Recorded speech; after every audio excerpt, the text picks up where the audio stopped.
going on, DJ Nation? Kenny Kim here, bringing you another Fantasy Golf Degenerates podcast.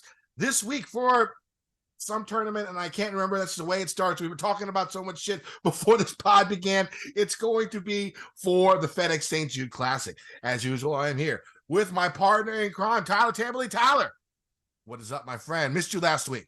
We're back. It's good to be back. Thanks to Bear Off, as always, for filling in. We got a lot to talk about here. Not really. We'll talk about this event. Lucas Glover's thing, we'll go through, break it down. Obviously, nice win for him yesterday. A little choke action for Russell Henley. RIP to all those Henley tickets out there. But before we get into it, I want to remind everyone very quickly, this show is brought to you and presented by PrizePicks. Head on over to prizepicks.com. Use promo code MMN. Get yourself a 100% deposit bonus up to your first $100.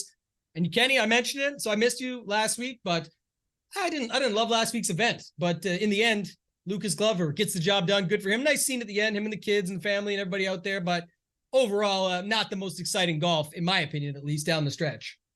Yeah, I mean, hopefully you guys listened last week because every time Barrow comes in, he just picks winners. Yes. He picked Glover to win. He picked Bryson to win on the show. Last week, I think he picked the winner when he took my place and was with Tambo about a month and a half ago, I think. We tend to have less viewers when Ryan's on the show most of the time just because Tyler's not on. And, you know, everyone wants to watch the GOAT. It's understandable. But you should probably listen and watch when Barrows comes on because he has been on a little bit of a heater when he's been on the show. So kudos to him for picking the winners on both tours this past week. The event itself, I watched a little bit on Thursday and Friday. I tried to watch on Sunday, but on Saturday I got tore up. I'm getting really old. I've realized this. So Saturday night, you know, I had a few drinks and I played a bunch of darts.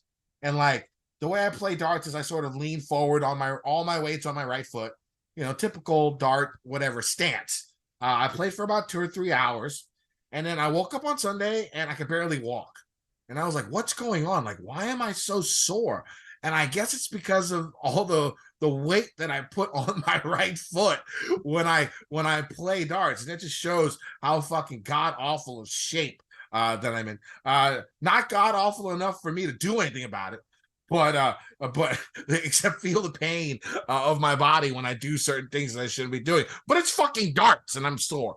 So I woke up Sunday morning. I ended up watching some of it. I got hammered the night before. So I ended up watching towards the end with a few naps in between. It was really bad luck for Henley, though, right? I mean, 3 straight bogeys to lose the event.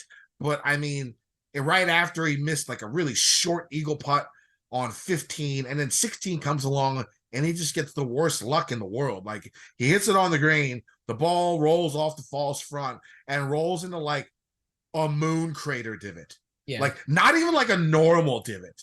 Like it was like 4 feet underground, his ball. It was crazy. I'd never seen a divot like that before. And the way, I guess what happened is so many people, all those balls end up in the same spot, right? Rolling off the green. They all funnel to that one spot. And God, he got so fucked. I felt bad for him. You know, he pars one of those. What he ties, right? They go to a playoff, right? Or he lose by 2. I don't know. Lost by 2 in the end, yeah. Okay, yeah. But still, I mean, it was tough. It was tough. Henley was my highest owned golfer last week, so of course that hurt that he didn't win. I did have Glover, but not as much as I needed. I mean, it was a fine event. That course is very low key tough. You know, you see a lot of bunched up scores, you know, a handful of guys double digit on pars, but if you're struggling at Sedgefield, you're not really going to improve. It's tough to improve. It's tough to get your game back there. You saw a lot of really bad scores that missed the cut. And then, of course, you had the FedEx Cup playoffs, which is, you know, it was exciting. I mean, trying to watch JT do what he did and miss that chip. I mean, God, it's got to hurt. He finished 71st, needed to be in the top 70. He holds that out. He makes it. Now, the problem is he's going into the final round knowing what he needs to do, and he loses 3 strokes with his approaches. Yeah. The best part of his game. That's not something that he needed, and it's sort of tough to really try and talk me into putting him on the Ryder Cup team with failing like that because he was so close. And what really fucked him was the best part of his game. He was top 15 in putting for the week, I think. On the final day, I think he was 11th for the 4th round. But he lost 3 strokes to his approaches. And, that's not a good sign if you want him on the Ryder Cup. When he knew what he had to do and the best part of his game fails you. I can't put him on the Ryder Cup team. I can't do it. Now, I'd say it's still 50-50 he makes the team. Just because of Spieth and all that stuff, and we don't know what's going to happen with Liv, if they're even going to take any players of Koepka. I don't know where Koepka is at. I think he's like 6th right now. I think he's like in the automatic qualifier. If he jumps out of the top 6, I would not be shocked if no Liv players made this event. Zach Johnson sort of old school. Isn't DL3 on his captaincy? Isn't he a vice captain? And you know how he feels about Liv. It's going to be tough. And then, of course, we see what Bryson did this past week with his new driver, which, a lot of people were talking shit about, but it's a conforming driver. Like, it's allowed to be used on the PGA Tour. It's allowed to be used on Liv. It's allowed. Making a club where you can hit it off the toe and off the heel when you have 190 mile per hour swing and still hit it down the middle of the fairway. Yeah. You could say that we're getting to a point where the equipment might be going too far. And I'm not an equipment guy. I'm not a roll back the ball guy. But when a golfer is telling you that he's mishitting his drives and he's hitting it 380 yards down the middle on mishit drives, that's when you're like, okay, how much of this is skill and how much of this is equipment? Because that's crazy. That's crazy to mishit 190 mile per hour swing speed and be able to hit it down the middle. It's crazy. What do you think? What'd you think about this past week? Lots of stuff happened. Yeah, I guess what I was saying off the top, and others may have taken it differently. I thought there was no juice in the FedEx Cup thing. Like, yes, the JT storyline was literally that was it. And Adam Scott. And they were lucky that he got a chip at the end that basically lipped out, that he fell to the ground and blah, blah. And I love JT. I'm just saying the guy made like his shot. He missed the short putt on like 14, whatever it was. He makes the eagle and then he plays horrible after that. And he needs that after a terrible tee shot off the tee. Like, I don't know. There was no juice in it. There's no real juice to the playoffs for me as a whole. I'm excited. I like this event this week. I was there last year, different field size cut event last year, totally different. I get it, but Willie Z's win, the destiny shot last year, I was there telling him and willing him to the win, if you will, but that was a great spot to be. But for me, that's the only real reason I think I like this event. Like, I like the course. I thought it was solid, but I don't know, man. It definitely feels like I'm just waiting for the Ryder Cup. Now, do you think the juice is lower because of the designated events we've had this year? Maybe. You know what I'm saying? Like, yeah, you get maybe like 2 or 3, maybe 4 big time non-major events where you get like, prior to this year where you get a great field. Then you got the majors and then you get the players. Now this year there was 18 of those type events, right? Yeah. 14 plus the 4 majors. I think.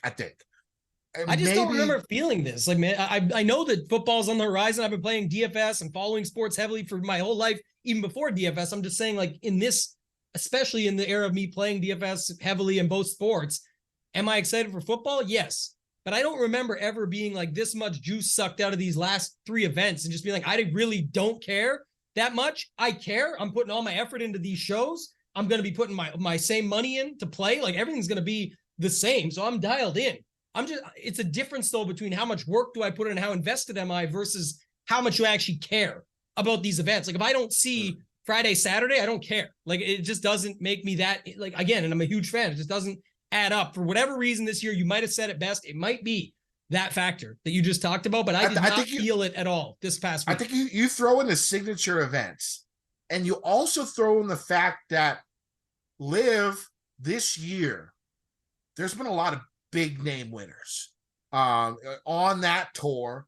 I mean, Bryson just won the 58, Koepka's won, DJ's won, Cam Smith has won all this year. And they Koepka won a major. We had Patrick Reed, top 10 in major. Phil Mickelson finished runner-up in a major. It feels like we're missing a lot of good golfers. in this. And I think some of it has to do with going from 125 to 70, because we're missing JT, we're missing Shane Lauer, we're missing Gary Woodland, we're missing Adam Scott, we're missing guys who would normally get in. Billy Horschel probably would have gotten in. And you know what he does during this time. And then we don't have Bryson, we don't have DJ, we don't have Koepka, we don't have Cam Smith. Right. I think you combine those factors of the success, Liv being more successful. I wouldn't say Liv is a success, but Liv is being more successful than last year, and the fact of these signature events, it takes the juice out of this. Now, if they made it for like $40 million, would that change anything? No, I don't know. I don't think so. That actually doesn't move the needle for me much. I don't think so either. Yeah, I don't think so either. But one thing you just said that reminded me actually of this, Kenny, it's funny you say that, because we were talking previous show when you came on and said we were talking a bunch of stuff before the show. We did the preview show before the Tournament of Champions. So I think it was the last week of December this past year, getting excited for this year. And I remember your show. I did a show with Degenerates 75. We talked about, which he'll come up in a second because this is one of his guys, won the Listener League. But anyway, I remember saying, what are you most excited for this season? And I said the designated events. I'm excited because there is more juice to more big events. And I do feel that way. I felt like a lot of those events were solid this year. I do truly believe what you just said is correct, that it's almost the live stuff maybe, but the fatigue factor of we've seen all these events. We've seen them like it's just another one. And this one the really. The playoffs aren't special anymore, The playoffs aren't special in golf. Like they're not special. Sports. Exactly. Because honestly, these first 2 weeks of the playoffs would be the best fields we have seen prior to this year. It would have been the best field we've seen outside of majors. Yeah. More than likely, and the players probably. These would be like, so if those are the 5, these would be like number 6 and number 7. Like if you think about it now, especially going from 70 to a no-cut event, 70 to 50 to 30, I mean, it just loses its juice because there's been so many events before. And the big worry is, are we going to lose the juice on the signature events too? Because they're almost all no-cut. Yeah. The PGA Tour is walking a fine line here. Let us know in the comments what you guys think it is, because I can't be the only one feeling this way. I mean, I'm so invested into this sport, from a money perspective, viewing hours, time, things I research and look up all week. I run the tidbits thread. Like, I love this sport. I'm saying that for some reason, at this point in the season right now, with 3 events to go, who cares? 3 events. We'll make great content. We'll get through it. We'll have fun with it. I'll play DFS. I'll bet. I'll gamble. Everything. Still fun. We're going to degenerate out. But I can understand you and guys like you and Pat and Jeff, fading a little bit this time of year because NFL is coming up, and that's your biggest thing, right? Yeah. And then, the thing is, I don't do any NFL content, but my team finally got a new owner. Like, I've never been this hype about the Commanders. It's been a decade since RG3's rookie year, probably, where I felt this excited. Like, I'm so pumped for football. Maybe that's why I'm in the same boat as you. But I'm saying I'm not burnt out at all. I'm ready to go. I barely put in the work. The hard stuff's coming up. We're getting into NFL. I'm excited. I'm saying it's not burnout. I think it's what you said. It's to me, and if I'm just speaking for myself, I'm interested in what people have in the comments. I think there's a fatigue factor now to all of those events that we saw all year long, and now just this is the climate. Like, this is the ending. This is the conclusion, I should say, this is the conclusion of the season. Is this? It's just, It doesn't excite me. I'm not as excited for it. I'm still going to watch, bet, gamble, do it all. I'm not as excited for it this year. They need to change something up, either with the Tour Championship, make it match play, do something. You got to do something. You got to change something. And with no match play being on the schedule next year either, it's the perfect fucking time. You know what I'm saying? Do something to change it. And like I said, I was before, PGA Tour is walking a fine line here, because if we're feeling the way we're feeling right now, and we are 2 degenerates who love the game, who watch every week, and who devote hours of our time each week to this game, if we're feeling like we're doing now, once they go no cut on these designated events this past year were special. They were special. Like, the fields that we got, as many times as we've seen it, the guys with a cut, this year could be one of the golden years of golf viewing, I guess, because of these. I'm not talking about TV coverage. They're talking about the events themselves, and they're losing it in a year. I don't know what's going to happen next year. with these what 14 events, 10 events being no cut, it can either go really bad or really good. We'll see. I can't for the guys who've been doing it for a long time. Maybe it's not something that we want to see, but for the casuals, maybe it would be good. I don't know. We'll have to see how it plays out with TV coverage, the ratings, all that type of stuff as we get on through this next year. Anything else you want to talk about before we move on?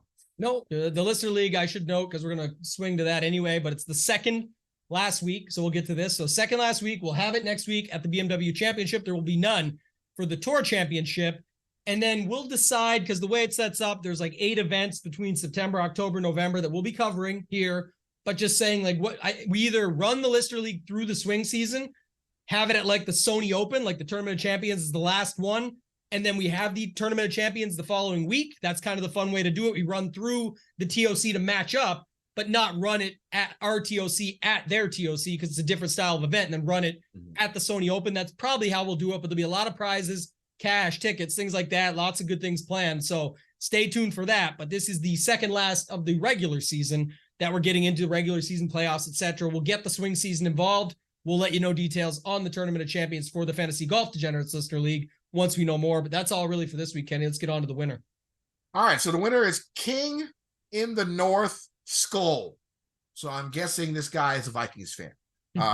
Did you watch Quarterback on Netflix, Tambo? I'm 2 episodes in. The wife actually likes it. She's interested in it.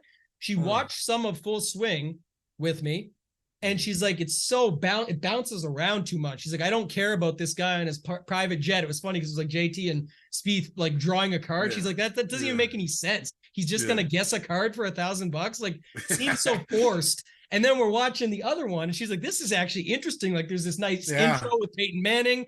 It's laid out so much better. And I was like, hopefully they learn from that and use that on the PGA one. But I thought like the Full Swing, when we talked about this in the past, should have started with the Finau episode. He's known a little bit, not a ton, but they enough. had too many people. They should have. They needed to incorporate everybody in every episode. Yeah, I think so you can follow along with their season. I think Full Swing, but for Quarterback on Netflix, okay, Kirk Cousins. Yeah, you know, when he played for us, I was a big fan, and since he left, you know, just because he left, and he didn't. I don't even know if he wanted to leave. We franchise tagged him for like 3 fucking years in a row, gave him like $80 billion. But I never realized how tough that motherfucker is, right? I mean, like, I don't know, you haven't seen it probably, but the guy played with like broken ribs for like the last half of this. Through the first 2, but yeah, like, I mean, like, and like he's just such like a nice fucking guy. Like, I became such a huge fan, like re-fandom of him on that show. But we're getting off topic here, just because of King in the North, the winner, Skull. So I don't know what his avatar is. I can't really see it, but he has Russell Henley, who finished in second, almost 27%. Oh, good work there, DGen Nation. Lucas Aberg, who's my fade of the week. He was like the 8th highest price golfer. He finished 14th. Probably not the best fade. He was 6% owned. Benny On, runner up, 9% owned. Lucas Glover, of course, the winner, 12% owned. Billy Horschel, who had a really shitty Sunday. He was playing a lot better golf here recently. He does that a lot at this time of the year. He finished 4th. He was 11% owned. And Tyler Duncan, out of the blue, 1.3% owned. And, of course, he finished in 38th place. What you think of the lineup, Tammy? Yeah, solid. The avatar is a cousin of ours, Degenerates 75, Degen 75. He's got that logo up for the Showdown Hoedown. So I did see, I believe he won $136,000 yesterday. So listen, with that lineup, small consolation for 500, but he won, I believe, 136,000 and change. So congrats to King in the North Skull. Great lineup. Again, this was a week which I'll talk through. It's not to go off topic. Congrats to King in the North Skull. We'll see you in the 3-man this week. We'll see what it looks like stacking up in a 3-man. I'm excited for it. But again, congrats to him. Lineup's fine. But of note, I got to say this because Hutchdog in 6 ran 3 of the same lineup. He's a member at Ship It Nation. I looked at him. I said, you're crazy. He ran 3 of the same lineup and his salary used was $45,000. He left 5, like last week. Like, that's the thing. Like Aberg going back to the winners lineup, 5.8%, puts up 86, but like you just didn't need it for 9,300. Like there were just so many guys that were at that 7K range that just smashed. And if you go back to look at the leaderboard of like Glover and Horschel, Michael Kim, Webb Simpson from the clouds at a course that he does it, but that's why you can't really say from the clouds, but out of nowhere with form and all. I think he's kind of going off low key. He still gets it done at Wyndham. Brendan Todd, JT Poston, Svensson. I guess JT was expensive, but other than that, Hoffman, all these other guys down there. So point being, crazy week for that. And then got a shout out. He tagged us Big Easy 952, two-time winner of the Lister League, comes second again and right there in the mix. So congrats to all the winners, all the close calls, but we will see King of the North Skull with his $136,000 in the 3-man and back in the streets this week for everything. And he's in the Tournament of Champions already. Yeah, Hutch Dog, highest price golf was 8K. Yeah, I looked it up. I think it's I didn't really add it up. I think it's around 45K. I didn't see his response. It's his highest. So, I mean, I had lineups last week that was like 1,800, 1,700 left on the salary cap, but I didn't go to $5,000 left on the salary cap. So good for him to finish that high with that lineup. All right. So let's move on to this week. The FedEx Cup playoffs begin, of course. Top 70 in the FedEx Cup rankings head to Memphis for the FedEx St. Jude Championship. The tour has played at TPC Southwind for like over 30 years. But this is only the second time it has hosted a playoff event. Recently, the field has been, pretty strong. Last year with the playoff event, the 3 years prior, this was a WGC no-cut event. So, strong fields. We've seen your last 4 years.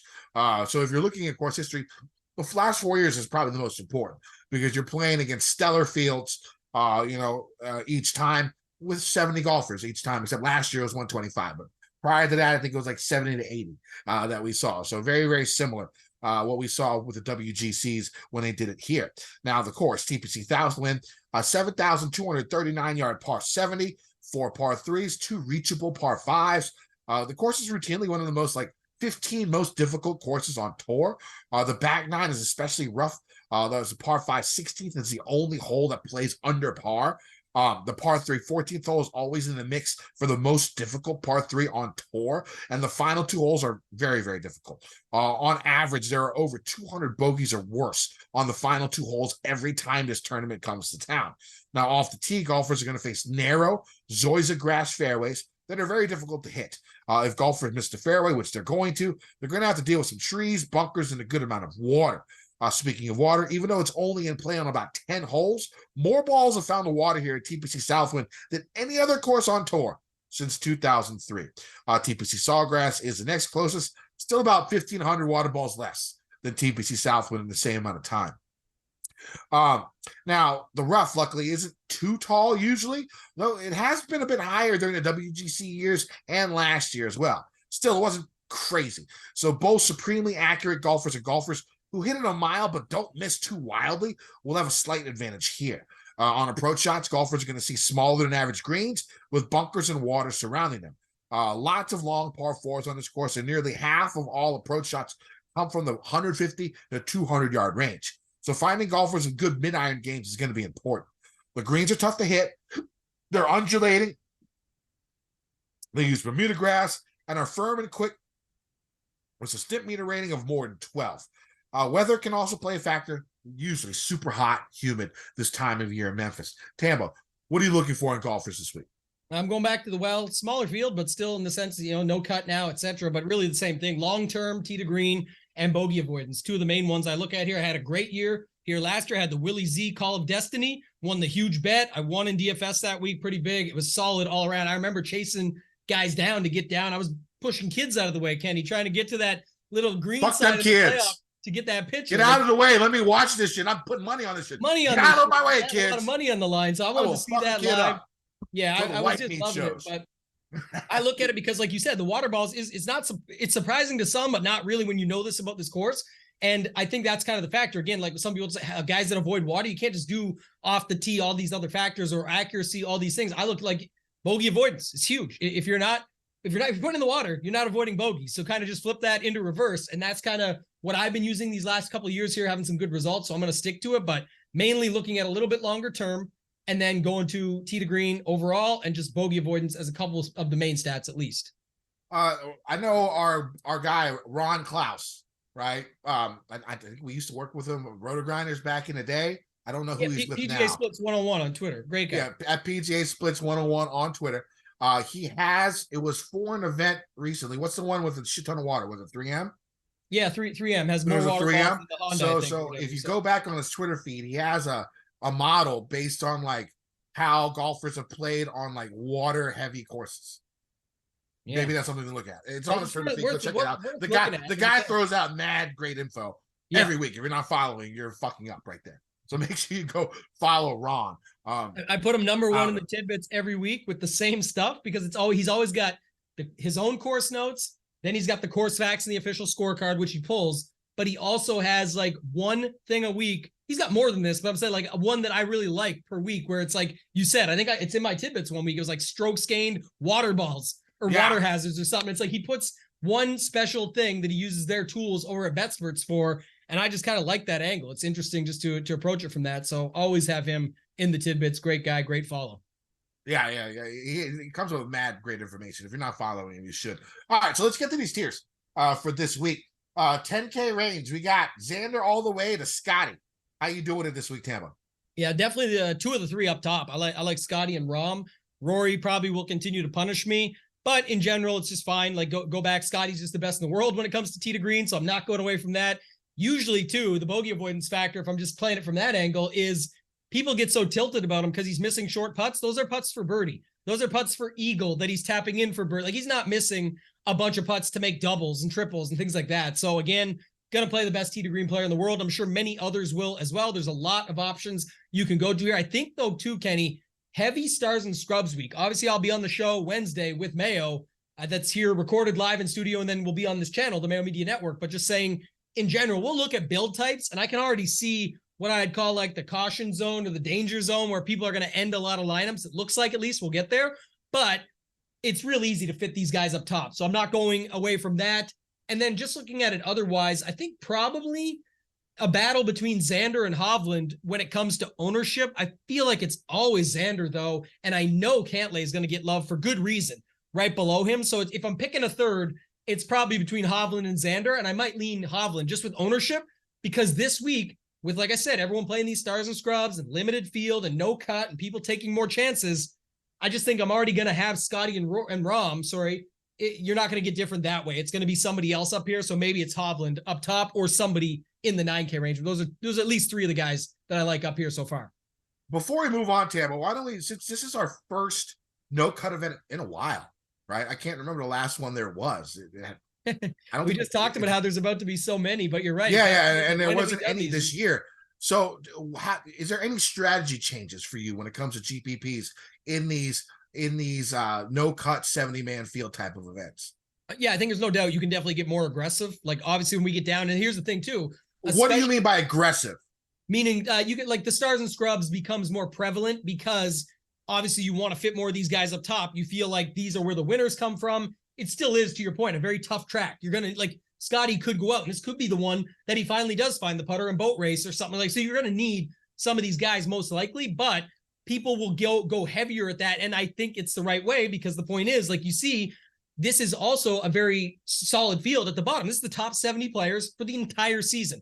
Again, there's some asterisks there. Like people are saying, how does a guy like Neesmith get in? But it's because of top 10s back in the swing season that play out. I know there's all that conversation, which again, could be part of the reason some of the juice gets sucked out with some of the names. You just are like, what? How this guy and not that guy? When you see, like you said, JT, Lowry, Scott, guys like that don't get in. It's just the way it works, man. Everybody's playing the same game. They want to go play those. People make fun of Tony Finau for playing all the easy events, but really I think it's Andy Lack has talked about it. The guy optimizes his schedule, and that's what he chooses to do. You want to do it, you can do it too. Set up your schedule. You're allowed. You're a big time winner, pro, play whatever you want, but he finds his way through it. Either way, though, going back to it, you can get a little bit crazier down low because you're not playing amateurs. You're not playing qualifiers or randoms. There is legit golfers in this 6K range that are solid and can score and put up enough points where you get I deleted it out now, or closed it out, but the Tyler Duncan effect you just brought up for the winner of our listener league last week. More scoring, of course, but still, Tyler Duncan way outscored his finishing position.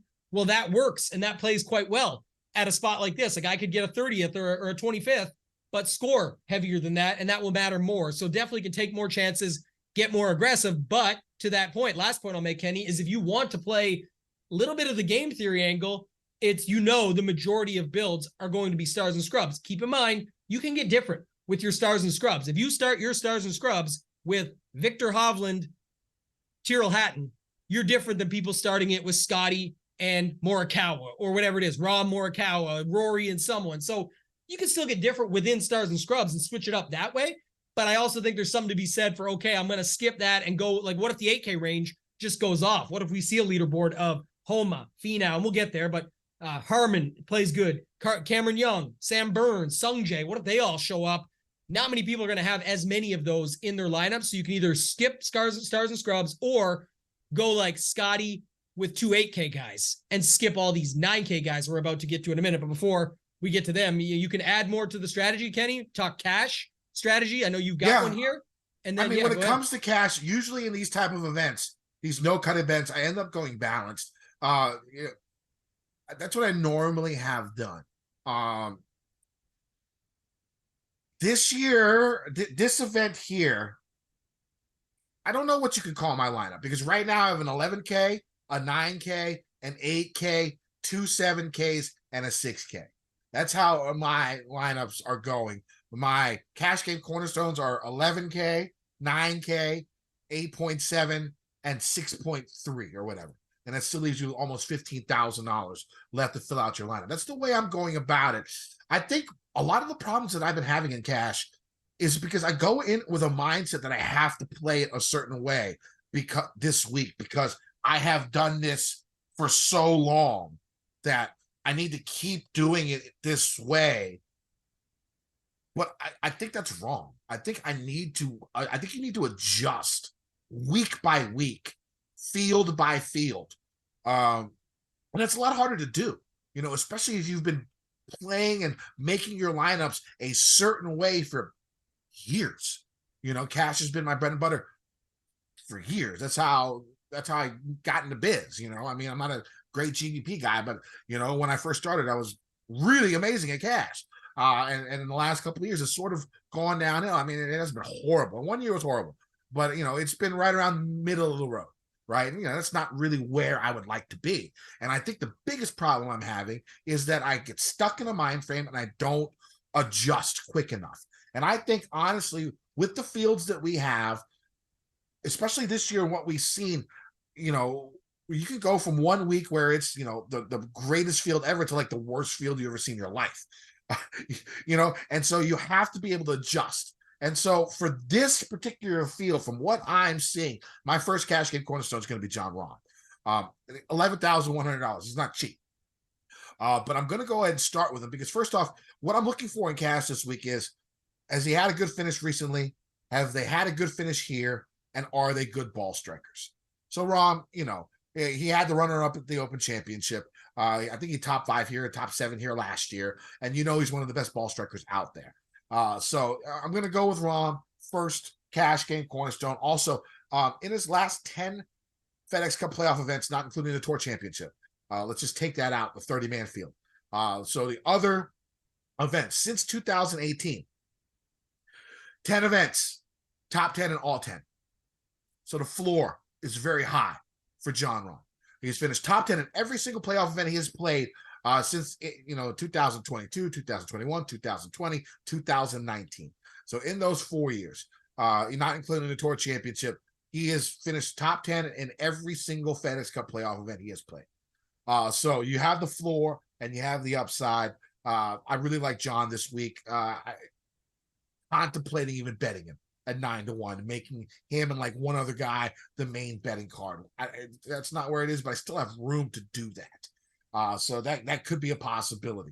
Now, if we're going GPPs here, I don't know. I'm having a tough time. I think I want to play Hovland because you could do so much with that $10,200. You're saving $2,000 on Scotty Scheffler.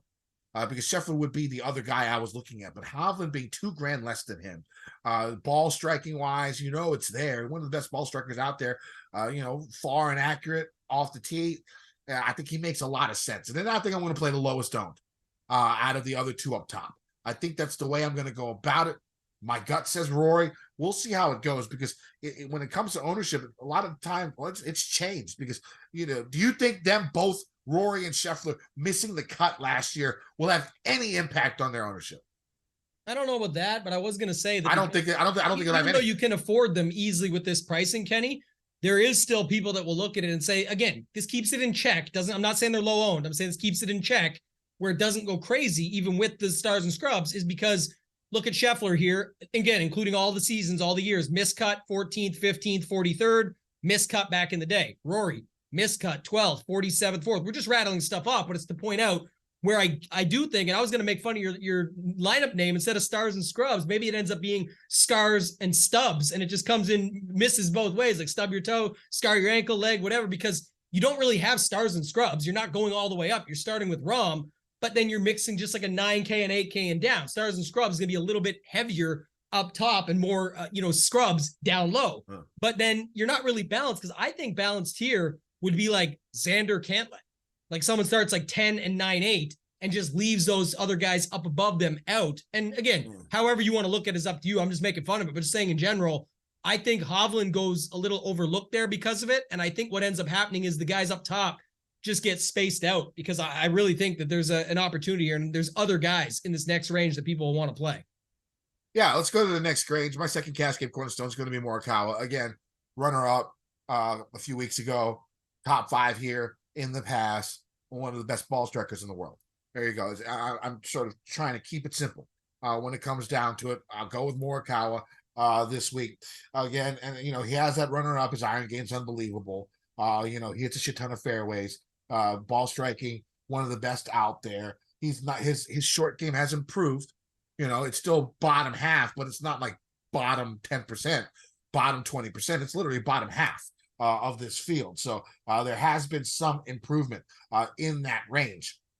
So I like him for my second Cascade Cornerstone. I like Fowler a lot. I mean, just the stats roll out to me. He's had an unbelievable year. It would not sort of shock me if he came out and won this event. And I think I'm going to play Spieth. Do you think Spieth is going to be overlooked? That's what I'm hoping. I'm hoping we get. Yeah, I think he will be, actually. Again, will he be overlooked? No, it gets balanced somewhat, but I think he'll be squeezed between definitely Fleetwood, Morikawa, Fowler, Hatton. Like all the guys that you mentioned are some of the guys I like. I think they're going to be more popular than him. Cantlay's getting owned too, for sure. I don't care about his. And so I like the fact that, over his last 50 rounds, his iron game has improved so much. You worry a little bit about off the tee, but hopefully he keeps the driver in the bag on a course like this, and it's Spieth. He gets magic beans. And who knows what can happen with him. So I like him. I think he's going to be under owned, and I think he makes a good GPP play, Tambo.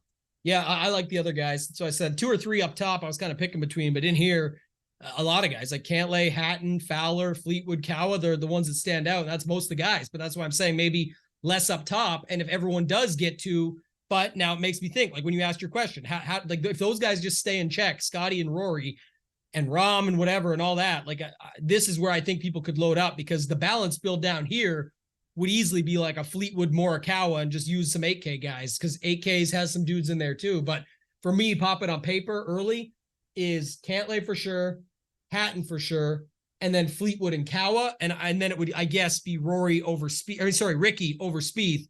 But those other 4 really pop on paper. I suspect Fleetwood and Morikawa are going to get pretty popular as well. A lot of people bet them and rush to hit the number on them this morning, 33-1 or whatever it was on both of them. So yeah, I think this range will get still used up quite a bit. All right, let's go to the 8K range. Tambo, go ahead.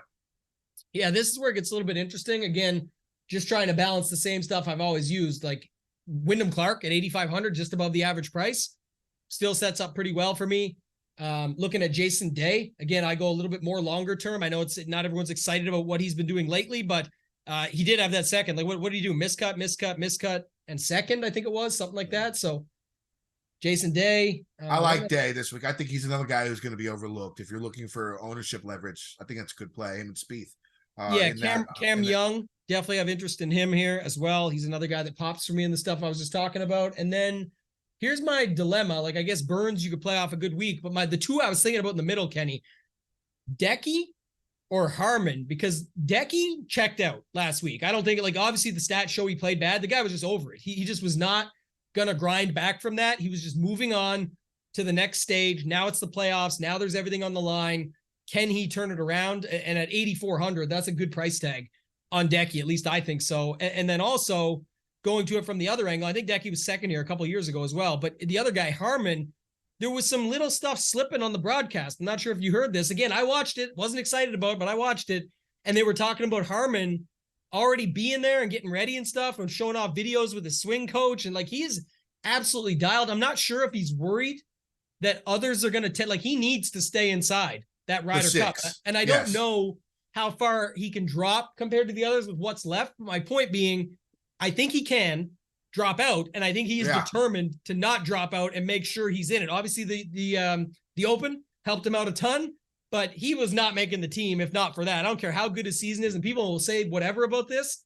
There is favorites. There is, like you said earlier, and I forgot to comment in on this, and I'll take it out on Brian Harman. I love the guy's play, and good for him what he did at the Open, but JT is like 75-25 to make the team, in my opinion. I think, again, it becomes down to the history, the camaraderie, friends with Tiger, all this other bullshit. You could say it don't matter. I don't care what you say. There's boys clubs in life and everything. He still fits it. He has great history in Ryder Cups. He has good camaraderie with partnerships. And also, the blow-up holes that he's been having lately do not lean towards, like, those are fine in match play. In that type of play, yes. You can get away with it, man. And he can get a 12 and be fine. Yeah, look how fired up this guy was. Doesn't matter, like, all this stuff. People, but he played so bad, and then he played, like, people play shitty all the time and then come out and win a tournament. It's like, I think he has to play. I think he has to go to Europe and play. I think he will, though. And that's another piece I was going to add. I meant to bring this up to you earlier. I think if he just shows the grind continues, and like he put that, like, I don't know if you saw his Twitter message last night, like he did the fingers crossed for making it when he was 71st. But after that, he put, like, basically talked about how it was his grind and how he's going to keep working at his game, and he'll learn more from this, like, from this miss than he would gain from making it. Like he needs to learn from this experience. I think that's like a stepping stone, or like the setup card to then go to an event in Europe and hopefully play well for himself so he can do it, but at least show that he's got to put the grind in because it didn't work out on the PGA Tour to get to the playoffs. And that'll show Zach Johnson and co and everybody that he's in. I don't know. I just think he's in no matter what. So I feel like it's skewed higher than what most will give him 50-50 or say he shouldn't be on the team. That's fine, what you think. I'm talking about what I think happens, not my beliefs. But in general, I think Harman is still interesting, and I think he's going to grind, man. I don't think there's, it's not I want to know Open, so now I can just quit on my game. And at 8,300 for how he's been playing, I don't expect him to putt the same way, Kenny. But go look at the numbers, man. Like 2nd, 9th, 12th, the win at the Open, 3rd here last year. I don't know how many people get there because there's so many other good names around him, but I actually have interest in him for sure. Yeah, I mean, you made me just click this button, so I clicked him right now. My third cash game cornerstone is here. It's going to be Tony Finau at 8,700 again. Simple, good recent finish, top finish here in the past, elite ball striker.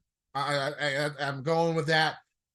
He's going to be supremely motivated because what is he, like 19th in the Ryder Cup standings, 17th? He really has to show something here, because I mean it's not guaranteed he's on the team either. I think I would rather have him than JT, but we shall see. So I think he's going to be supremely motivated. And, it's hard to judge the motivation factor for golfers, but for some reason, just in my gut, I feel like that Tony can rise to the occasion. And that's what I'm hoping for, and I'm going with that. So, outside of the three main things I'm looking for, like I said, ball striking, recent form, and course form, I gut says I just have a feeling that he's going to play up to his potential just so he can prove that he deserves to be on that Ryder Cup team. I can't say that about everyone. We just talked about that with Justin Thomas. I mean, he lost 3 strokes with his irons on a day where he needed it. I don't get that vibe from JT, but I do get that motivation type vibe from Tony Finau. I'm talking out of my ass a little bit, but sometimes you just go with your gut, and I'm going with it right there. And of course, he had the top 10 the last time he was out. Other guys, I thought about Homa, but I can't do it. Like I said, I play Homa on Homa tracks. I don't think he's finished better than 50th at this event in his last in 6 tries. So no Homa for me. I do like your Jason Day call. I think I'm going to play a little bit of him. What do you expect for Fitzy? Because his course history here is pretty spectacular. He's another guy I was looking at too. Like, again, you go and look at it. Let me just see here. So, man, it's tough what you're going to get from him. And because of all the other names around him, it kind of, makes it a little tough. I think I would rather play Sam Burns. I just think people aren't going to play him as much, even with the history, because when you've got people play Homa no matter what. Finau for sure. And then you've got Morikawa and Fleetwood that we already talked about above him in the 9K. And then below him, you've got Wyndham Clark, Cameron Young, Sam Burns, and of course, my guy Sung Jae. I just don't see how people click the Fitzpatrick button very often here. We'll see how it shakes out, though. Yeah, I mean, Burns and Sung Jae interest me at the bottom. I think the prices are very, very fair. Sung Jae's had good history here. He had a really good showing last week. He has been up or down, boom or bust in the last couple of months, but that's why I'm not playing him in cash. You play him in GPPs, hopefully you get his boom week, and we'll see what happens. I did bet him 55-1 with 8 places each way. So he was one of my 2 bets that I've made so far. The other one was Mount Morikawa, just straight up 28-1. So those are my 2 bets that I've had. I will add more. It'll be on Wednesday at Gup's Corner. Let's move on to the 7K range. It's getting a little tough here. I mean, I like the bottom of this range a lot. Like Cameron Davis, again, good form, good history. Ball striking, not elite, but very, very good.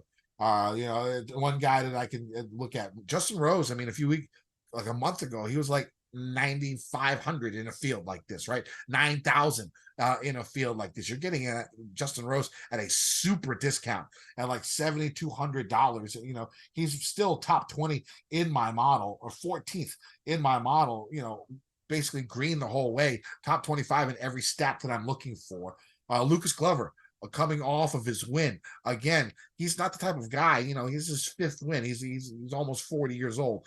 He has a wife that doesn't let him outside the house, so it's not like he's going to go out and party his ass off. He's probably focused on this week. He's still so I can go back to him.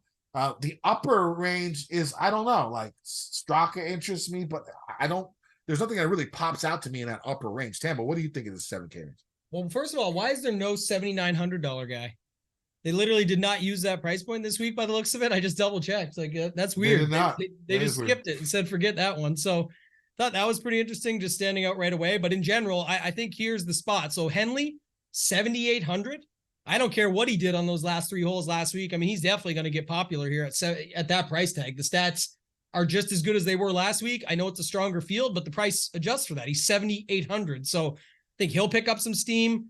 Connors looks pretty good on paper. Again, you go look at his stuff across the board, very solid. Lucas Glover, interesting spot. I think he was 7,300 last week, right? Which is hilarious because I've talked about this plenty in the past. When a winner gets more expensive, they typically do worse. And you're like, you think Lucas Glover wins last week. You're like, oh, was he 9K? Now he drops to 74. That's a good spot to hop on. He actually went up $100. So maybe, the narrative gets pushed, but at the end of the day, we'll see. His numbers look really good on paper, and that's why he won, and that's long-term. That's not just including last week. Obviously, they'll look good with that.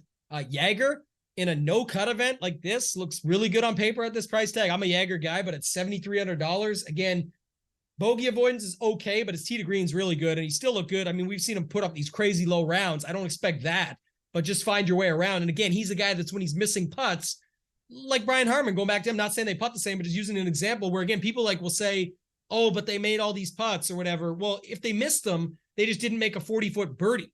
They made a par. Pars will play here and move on. So it's not like they were, putting themselves in bad spots. Their ball striking could put them in a spot to be able to have those opportunities. So I think he is in a good spot here. Who was the other guy? I think there's two guys I think that you could really get some flop lag on. Denny for sure. 7K. Denny and Rye. The thing about Denny and Rye is when everybody's on them, they suck balls. Like Denny was 75% owned in double ups last week. He was in one of my cash game cornerstones. He missed the cut by 1, but he had like birdie the last to get there, right? And then you got Rye, who missed the cut as well. And both those guys, it seems like when no one's on them is when they go off. Like when there's no pressure, when no one's expecting anything from them, they play well. And I think after last week, how much they burned so many people. And it's not like it's like a Finau or a Spieth or a Hovland that's burning you. It's not that level. So people coming back to him, I think, it'll be a lot less likely people come back to him. I will tell you right now that people go back to Rye for sure. Maybe not Denny. I don't know. We'll see. Rye for sure at 7K. Yeah, it's priced more than anything. He's priced down there where he shouldn't be. Other sites like him. He's got great stats across the board. He hits fairways. He's solid tee to green. Most of the other stats are good. He's a great scrambler. So even if he does miss the greens, like I just feel like, and then you go look, he's got a 12th and a 26th here in 2 of the last 3 years that he's played it. So I don't know. I feel like people will still go to Rye, but one guy we forgot. Did you hear Benny Ann talking about the Korean fans? Did I saw that. Yeah, that was I'm awesome. I'm a fan man. of Benny this week. Yeah, I'm a fan. And Benny just looks good, right? I think he'll get some steam here, and maybe that again off McCarthy. Good form, good course history. He has a 12th year in the past. Great ball striker. Keep it simple, fellas. Keep it simple. Yeah, and of note, just before we go to the next, or if you have anybody at the bottom, but just to say it, this was the range I was talking about, Kenny, when you've got Corey Connors, Denny, where people will say flop leg, but then hop back on at least some. Benny Ann, Glover coming off the win. People always play Siwoo. Jaeger, who I just talked about, people are already talking all day about how cheap he is. And then you still have some other dudes there like Davis and Poston and them. Not all will get owned. I'm talking about when you're looking at roster construction, though, and a range. Think about what this range fits perfectly with. This range fits perfectly with Scotty up top. This range fits perfectly with Rory, with Rahm. And then you could even go balanced and play 3 9K guys or 2 9Ks and 8K and land here. So this range will get beat up quite a bit. And that's like sort of that 7,800 Russell Henley, but then like dropping down to Connors, down to Davis or somewhere in that range, maybe down to Jaeger. But either way, 73 to 7,800 looks like it's going to be extremely popular this week. All right, let's go down to the 6K range. I do like Svensson, who's gained, 4.2 strokes tee to green or more in his last 3 events. Has gained, I think, something like 6.5 strokes with his approach in his last 3 events. It seems like his game is coming together good at that price. I definitely would like to play him. Other guys down here, Andrew Putnam is going to be my final cash game cornerstone. He's only $6,400. I think he's played this course 3 times since it's been either a WGC or a FedEx Cup playoff event. He has a 5th, a 2nd, and like a 25th or something like that. The 2nd came the first year was a WGC event, so it was against a big boy field. The 5th came last year when it was a FedEx Cup playoff event. So this guy likes this course a bunch. He makes a shit ton of cuts here recently. Just get me in as my punt play down here so I can still afford 2 mid-price $7,500 golfers. Right now, it's Benny Ann and Cam Davis that are filling it out. That might not end that way, but that's how it goes. So my cash game cornerstones for this week are going to be John Rahm at 11,100. Morikawa at 9,000, Finau at 8,700, and Putnam at 6,400. That leaves you 14,800, 14,900 or something like that to fill out the rest of your lineup. Other guys in this 6K range that I will be looking at, Lee Hodges is interesting down here. Putnam, I said Nick Taylor. He sort of rates out pretty well at this course for me. I'm interested in him. Hayden Buckley down really cheap. Again, a good ball striker. Someone that I can look at. Who do you like down in this range? Well, how can Eric Cole ever make a bogey? The guy just chips everything in, makes everything from downtown. So, he's going to be there. But just some of the other guys, there's actually Chris Kirk, flop lag. He was 8,200 last week, drops all the way down to 6,800. So, again, I'll just play that based on long-term form. Nothing crazy, but solid tee to green long-term, solid scrambling, good on bogey avoidance. Some of those stats I was looking at, Smalley fits that bill as well. So he would make sense to me. Spawn, Lee Hodges, Kuchar, some of the other guys that fit that. And then Putnam, who you mentioned, I actually bet him this morning. I think it was 150 or 125. I'll have to go look it up, but he fit the model based off of that stuff. But in general, 2 other guys, Canadian Nick Taylor down at 6,200. And then there was one more person here that I missed. Oh, I said him. It was Kuchar. Kuchar actually, again, not as heavy for tee to green. And I just wonder, didn't he have like a crazy round this past week too? Forget what happened. Anyway, he came 38th, but the point was he's made 2 or 3 cuts recently. And at the end of the day, I got no problem at the price tag just playing it, but he'll play it safe. He can scramble, all that stuff. There's some other guys around him, like you said, like Hodges, Putnam. They'll get pretty popular though. I think maybe Nick Hardy would be one other guy I would consider just on somebody I played last week that can come through, but he can make a lot of mistakes too. So not as ideal. Yeah, Shank is interesting down here. Kitayama is interesting. We'll see how it pans out when I do my final player pool. I'm sure whoever I leave out. Shank is 64. I don't mind that either. Yeah, I don't mind that play. I'm sure that whoever I leave out is going to win or top 5. Happened last week again. Make sure Jaeger. you tweet that out. That's been very good. Jaeger was one of the ones I tweeted out. I think he finished 5th. The week before it was Lee Hodges, and I think he won. So that's how it's going. Check the Twitter feed to see the last 3 guys I leave out of my player pool. One of them is going to top 5 or win. I guarantee you that. All right. Bets. Tambo, go ahead. 3 bets. Benny Ann, 75. Keith Mitchell, 75. And Putnam. It was 125 what I got him at. I said mine. Mine's Morikawa 28-1. Sung Jae 50-1 with 8 places each way. I'll add. If I just add 1, it's going to be Rahm, or I'm going to spread it out. We'll see how it goes. I do like Rahm a lot this week. For one and done, I mean, I'm out of it. I even tried to go to the site. The site's down, so it's probably a good thing. I don't even know who I have left. I'll play somebody. I don't know. Maybe I'll try and go crazy and play like Benny On or something like that, or Cam Davis. Down. Yeah, or like Cam Davis. I've got one that's in 375th. Obviously, like no chance of winning, but I want to like just get a little push in there, make $500+ or something, just be something. So it's like move on to next year's buy-ins, whatever. But it was a fun season, and we'll see. There's a couple weeks left here, but I'll see what I've got left. I'll know probably on the Mayo show on Wednesday. But that's the only one I care about, and I don't think I have very much left. I think I have to use somebody here like maybe Fitzpatrick I might have left. Like you said, as that history, I can't just imagine too many go to him with whatever else they've got. So maybe him, maybe Harmon, if people don't have him and they probably still don't want to play him, just a little conviction spot. So I don't have anything major there for you, Kenny. All right, well, I think that's it. You can find me on Twitter at KendoVT. You can find my article at gupscorner.com. Use promo code Kenny. Save yourself 30% on a sub to Gups Corner. And you can find me on Twitter at Toe-Tag and Tambo. We got this week and next week left for the tidbits, the Tour Championship with 30 guys playing or something like that. There's just not enough to go around. There's lots of good stuff out there you guys can check out. They'll be back for NFL after that. So follow me on Twitter at Toe-Tag and Tambo. I'm done calling it X, by the way, going back just to the old school. I'm trying to go back to the real name.